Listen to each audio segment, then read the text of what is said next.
That was great. Oh. So tell us more detail. I mean, what is going on with these 7 Baha'is in Iran? Well, let me start by saying who these 7 people are Okay. in terms of the function that they perform. The 7 members of Baha'is who've been arrested, they were essentially taking care of the affairs of the Baha'i community in a very informal way. In the previous segment, we talked about Baha'i administration. Since we don't have a clergy, the Baha'is elect the representatives every year, and they perform any work that needs to be done for the community. But in the early days of the revolution, in approximately it was 1983, the Iranian government declared all Baha'i organization as illegal. So because the Baha'is obey the laws of whatever government they're in, they said, fine, we are going to ban all of these institutions and we will not hold them anymore. But because they still needed to educate their children, because they still needed to perform marriages and they needed to answer the question of the Baha'is, they said, okay, what if we just form an informal group? And they told the government, is that okay if we form these, people voluntarily come in and do these things? And the government said, fine, Okay. And so these 7 people were an ad hoc, informal group who took care of the Baha'i community for more than 20 years. Wow. About 10 months ago, the officials of the Iranian government invaded their homes early in the morning, arrested them, confiscated a lot of the Baha'i materials that they had, took them to prison, and without any charge. In other words, no formal charge were brought against them. When they asked for a lawyer to represent them, they were not given one. Okay. For a few weeks, they didn't even allow their families to visit them, but later on they did. In the meantime, the Nobel Prize winner, the Peace Prize laureate, Shirin Ebadi, who is actually an attorney in Iran, accepted to represent them in the court of law. Is she a Baha'i? She is not a Baha'i. Oh, okay. But the Iranian government, in order to defame her, accused her of being a Baha'i, even Okay. though Baha'i is not a crime. Right. And she came, in public and announced that I am not a Baha'i, I am a Muslim. And because I'm a Muslim, I want to defend Baha'is because it doesn't matter what religion the defendant has. As a lawyer, it is my job to defend whoever I think is innocent. Good for her. Absolutely. And so as of today, more than 10 months has passed, she has not seen them, none of her staff have seen them, and their files have not been sent to her. Okay. Now, about a month ago or so, finally, they were accused of being spies of Israel, of insulting the sacred aspects of Islam, and on forming an illegal organization.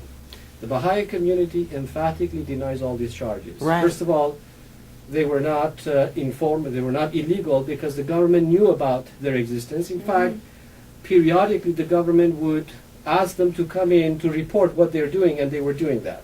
Okay? The Baha'is believe in Islam, just like they believe in Christianity and Judaism and Zoroastrianism and other religions. Hinduism. So how could they possibly insult Islam? Right. And finally, they were accused of being the spies of Israel. Had they even been to Israel?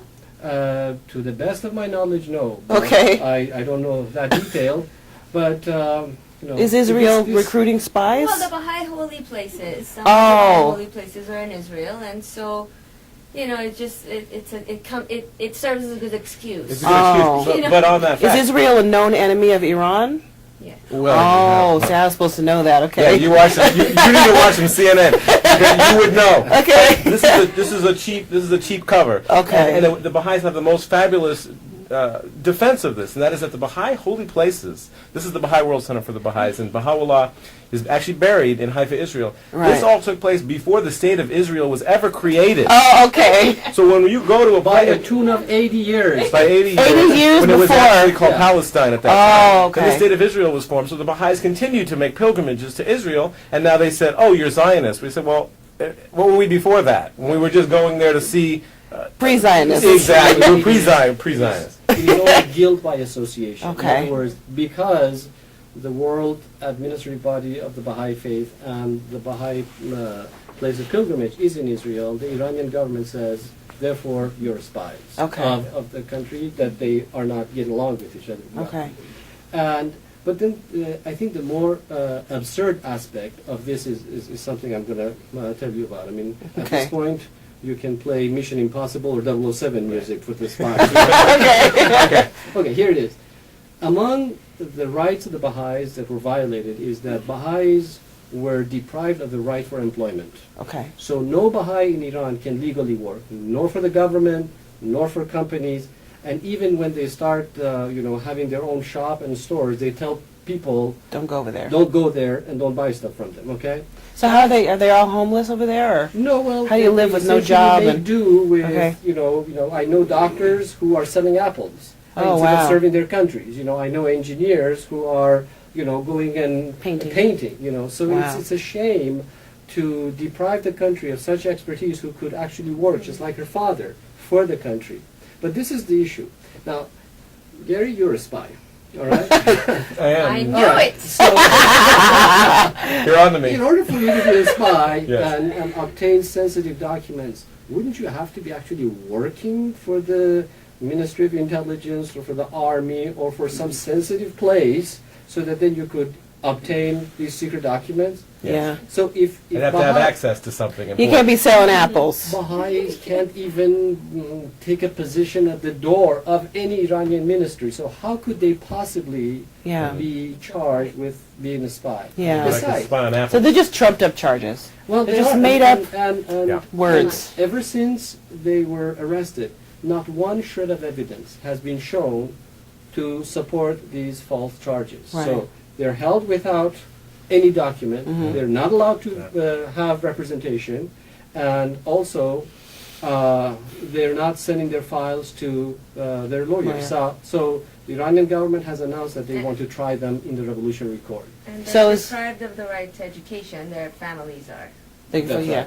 So am I to assume that these 7 Baha'is that are in prison right now are being treated similarly to the way Dr. Zargarpour's family was treated?